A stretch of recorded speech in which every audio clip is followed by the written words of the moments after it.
أعوذ بالله من الشيطان الرجيم بسم الله الرحمن الرحيم. In the name of God, the compassionate, the merciful. Assalamu alaikum wa rahmatullahi wa barakatuh. This is Amini Suedi, and you're listening to the Murid Talks podcast.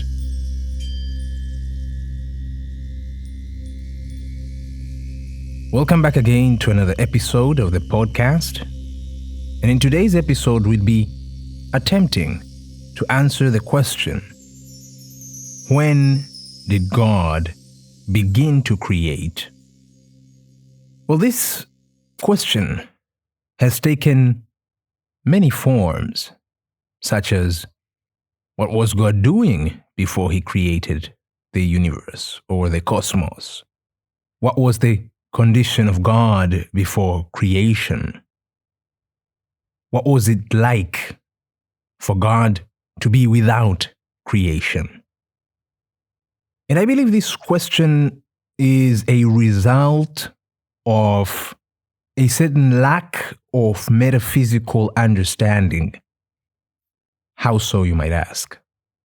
We have discussed in this podcast many times about God's necessary being, God's unconditional being, God's non-delimited, non-dual, infinite nature. For the sake of this discussion, I'd love to repeat what we have been exploring basically throughout the podcast, because this is all about God. In the two previous episodes, we looked at the exploration, the internal contemplative exploration, beginning from our being and the being of all that surrounds us, and how that can help us intuit and realize the necessary being. We have also explored in these two episodes that being is necessary. It is, and it cannot not be. For it to be otherwise will be a logical contradiction. That which is cannot be that which is not. And from this, we realize that the grounding of being, the grounding of reality, that by which all things manifest, is not only necessary, but also unconditioned. Because when we try to ask the question, what is it, we fail to come to a particular answer. It is, but what it is, we cannot say. We could simply say it is that it is what it is therefore it is because it is, and this seems to be tautological, going round and round and round, because again, it's unconditioned, non-delimited, non-dual. Now, if that is the case, whence creation? Where does the creation come into the picture here? I believe to answer this question, we really have to remove certain misconceptions. One misconception that a lot of people have is in assuming that God is a being. I'm going to repeat this. Most people assume that God is a being with a small b. Well, one might ask the difference. What is the difference between being with a capital B and a being with a small b? I would say this would be akin to saying that God is an existent, endowed with existence. Now, that is not the case. If we go back to our metaphysical explorations, we realize that God is the necessary existence. God is the very grounding of all reality. God is not endowed with that reality. God is the one that endows that reality. So, once we remove that notion that God is a being, an existent amongst indefinite numbers of beings and existence, we have begun to solve this question, this problem. Now, once we come to this realization, we also realize that there is no duality of being as such, with a capital B, and the existence or the beings with a small b that are within it. There is no duality here. It's not that there's two separate realities, one that endows being and one that is endowed with being. That is not the case. This understanding has been a result of years of certain theological teachings. And one such doctrine or argument for the existence of God is the Kalam cosmological argument, especially between theists and atheists. And it basically posits that that which has a beginning must have a cause. So the universe, the cosmos, has a beginning, and so that necessitates that it has a cause, and that cause is God.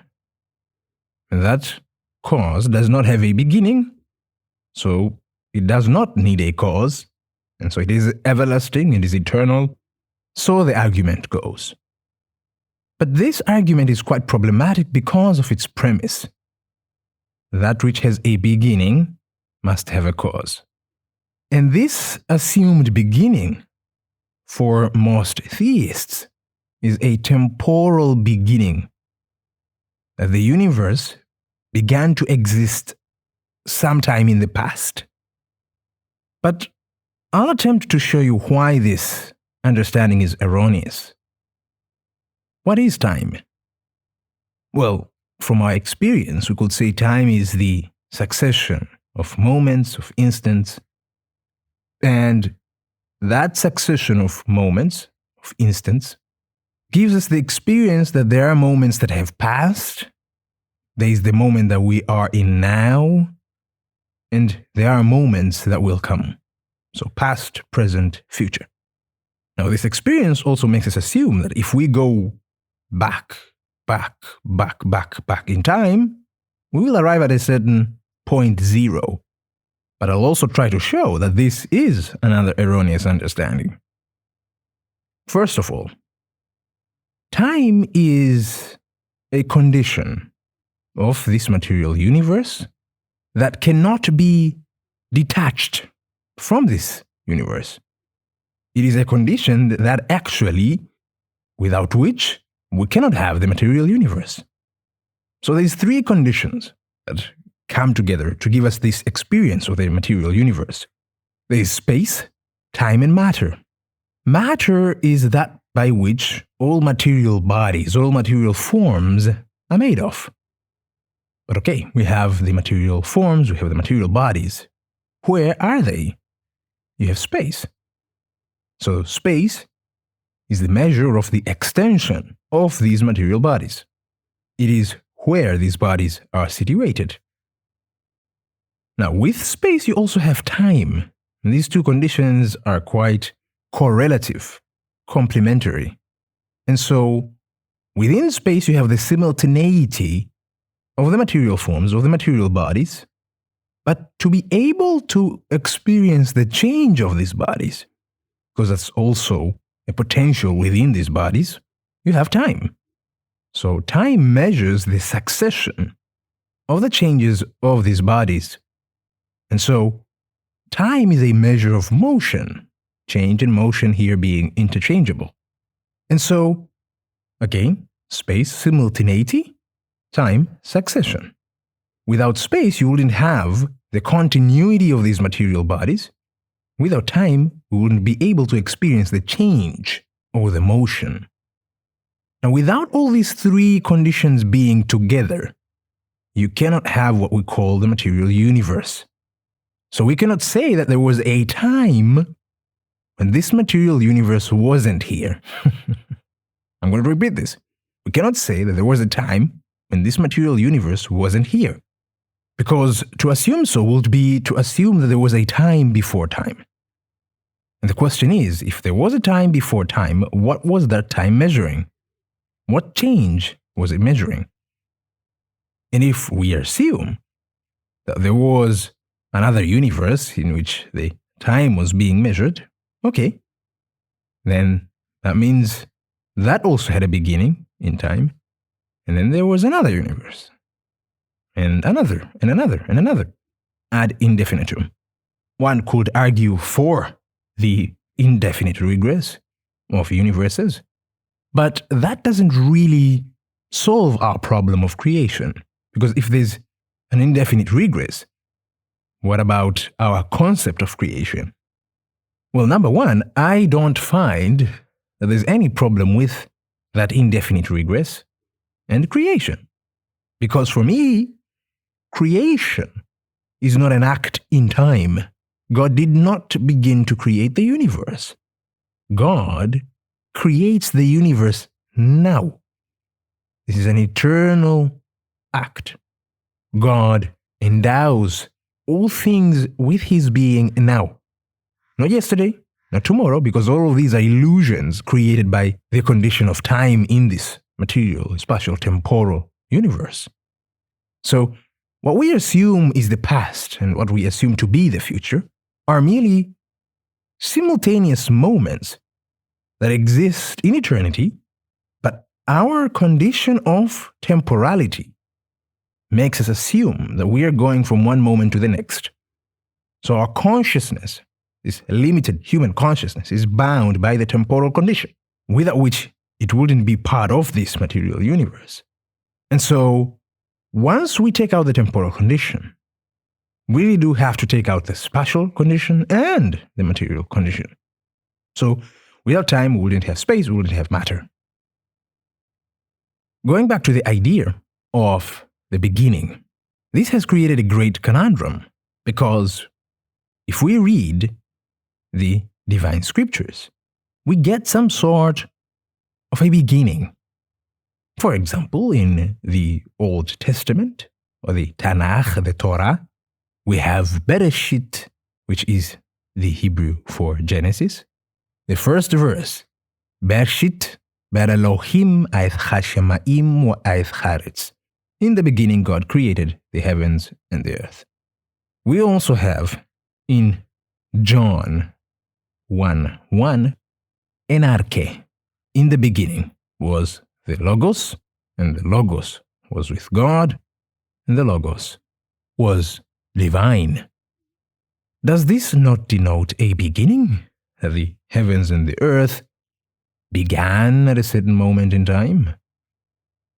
But this is the result of a certain erroneous understanding of the concept of beginning within the traditional doctrines. For the traditional doctrines, whether it be Hinduism, Islam, Christianity, Judaism, the beginning is not a temporal issue, but an ontological one. Bereshit, for example, in the beginning, isn't a beginning in time, but rather a principial beginning. So the better translation would have been, in principle, God created the heavens and the earth. And the whole sequence of the creation of the various realities in Bereshit is not a temporal, but rather the various states within the eternal creation of God, or eternally realized, eternally actualized in the divine reality. The same thing with enarche. This is in principle. So the Latin, for example, the Latin translation of that will be in principio, in principle. The same idea within the Quran. When we read chapter 30, verse 30, we have فَأَقِمْ وَجْهَكَ لِلدِّينِ حَنِيفًا. Direct your face towards the upright religion, the upright path. فِطْرَةَ اللَّهِ الَّتِي فَطَرَ النَّاسَ عَلَيْهَا. The disposition of the divine disposition by which all men were created.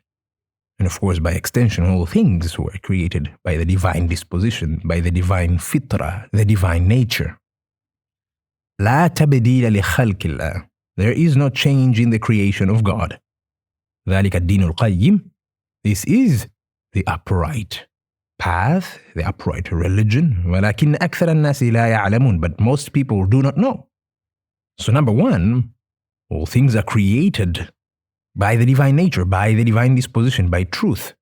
The Quran also says, خَلَقَ السَّمَاوَاتِ وَالْأَرْضَ بِالْحَقِّ. We created the heavens and the earth in truth. by truth, with truth, through truth. So, لا تبديل لخلق الله. There is no change in the creation of God. So creation as such, this concept of creation, is an eternally mutable action.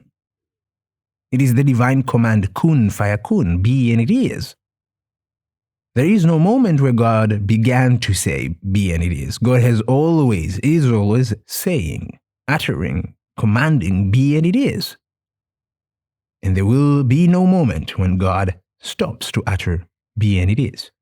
And again, if we exalt God of being a being, there is no problem here because there is no duality here. It is not that when God utters the command, be and it is, there is something separate from God that comes out. No. Creation is not separate from God. Creation is merely the act of God. It is God being God, being God, being God, being God. Creation is merely the realization of the divine command, kun fayakun. And so, to say what was God like before creation is to assume that God has changed. Is to assume that God was not God, and that would be a contradiction. God is God, is God, is God, is God. God has always created, and so the act of creation is eternal. Never began, will never stop. God will never stop being God. And again, of course, the theologians will say, oh, you're saying creation has always been with God? No, creation is not with God. Nothing is with God. And so there's a hadith of the Prophet Muhammad sallallahu alayhi wasallam. God was and nothing was with him. And the Sufis add a statement in this hadith by saying he is now as he ever was. God is alone, he has always been alone, will always be alone. Nothing is with being, because being is all there is. So there can't be any other thing, because being integrates all things. And so nothing is with it. It is alone. And so to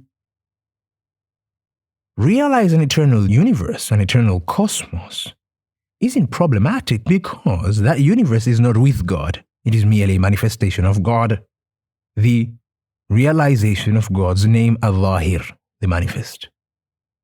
When we stop seeing creation as this separate reality, as this thing which is real univocally with God, we solve the problem.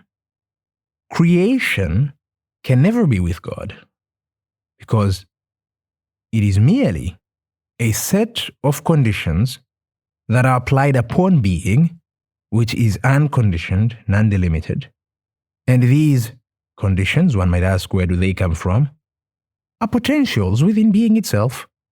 So being has the potential to delimit, to condition itself into the various realities as contained in the depository of its own knowledge.